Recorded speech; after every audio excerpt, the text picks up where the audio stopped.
राम की कहानी। बाढ़ और राहत बचाव कार्य। एक बार की बात है, महाराज कृष्णदेव राय के राज्य विजयनगर में बहुत भयानक बाढ़ आई। इस बाढ़ में राज्य के कई गांव डूब गए। इस वजह से राज्य को काफी नुकसान हुआ। इस प्राकृतिक आपदा के बारे में जब महाराज कृष्णदेव राय को पता चला तो उन्होंने एक मंत्री को फौरन बाढ़ से पीड़ित लोगों की मदद करने का आदेश दिया और कहा, बाढ़ से हुए नुकसान को पूरा करने के लिए जितने भी धन की जरूरत हो वह उसे शाही खजाने से निकलवा ले, मगर जल्द से जल्द सभी पीड़ितों की सहायता की जाए। साथ ही कृष्णदेव ने मंत्री से बाढ़ की वजह से टूटे पुल, सड़क और लोगों के घरों की मरम्मत कराने को भी कहा।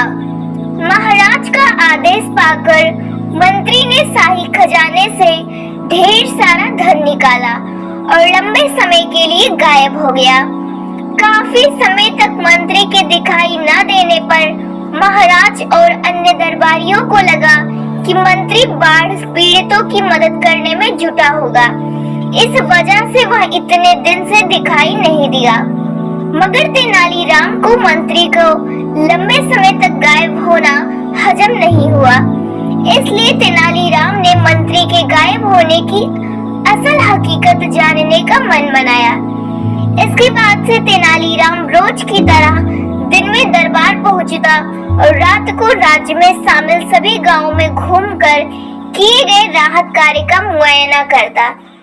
कुछ हफ्तों के बाद एक दिन मंत्री जी दरबार में हाजिर हुए और गांव में किए गए अपने काम को महाराज कृष्णदेव के सामने बढ़ा चढ़ाकर बताने लगे। यह सब सुनकर महाराज और दरबार में मौजूद अन्य मंत्री बहुत खुश हुए। सभी ने मंत्री के काम की काफी प्रशंसा की। वहीं तेनालीराम ने भी सभी के सुर में सुर मिलाते हुए मंत्री की प्रशंसा कर दी।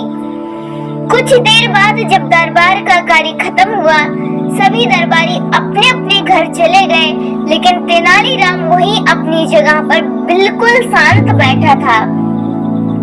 तेनालीराम को इस स्थिति में देख महाराज कृष्णदेव ने पूछा, तेनालीराम तुम घर क्यों नहीं गए? क्या बात है?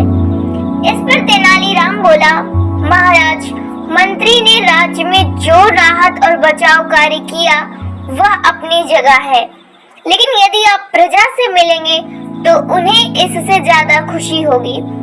तेनालीराम की यह बात महाराज को पसंद आई। उन्होंने अगले दिन ही तेनालीराम के साथ बाढ़ प्रभावित क्षेत्रों का दौरा करने का फैसला किया। अगले दिन सुबह होते ही महाराज और तेनालीराम बाढ़ प्रभावित क्षेत्रों का दौरा करने के लिए तैयार हो गए। दोनों ने अपने अपने घोड़े की सवारी की और आगे बढ़ने लगे। कुछ दूरी पर महाराज रुक गए और चौंक कर तेनालीराम से पूछा, ये शाही बाग में लगे सुंदर पेड़ और फलदार वृक्ष कहाँ गए? तेनाली ने कटाक्ष करते हुए कहा, हो सकता है महाराज यह पेड़ बाढ़ के साथ बह गए हो। तेनालीराम की यह बात सुनकर महाराज खामोश हो गए और आगे बढ़ने का इशारा किया। दोनों कुछ दूर आगे बढ़ ही पाए थे कि महाराज की नजर वहां मौजूद नालों पर पड़ी। नालों पर मंत्री जी को पुल बनवाने को कहा गया था, लेकिन वहां पुल की जगह पेड़ों के तने डाले गए थे। महाराज समझ गए कि मंत्री ने शाही बागों के वृक्षों के तनों को नालों में डलवा दिया है। तभी तेनालीराम ने चुटकी ली और बोला, महाराज, हो सकता है कि बाढ़ के कारण पेड़ के तने यहाँ आ गए और अटक गए।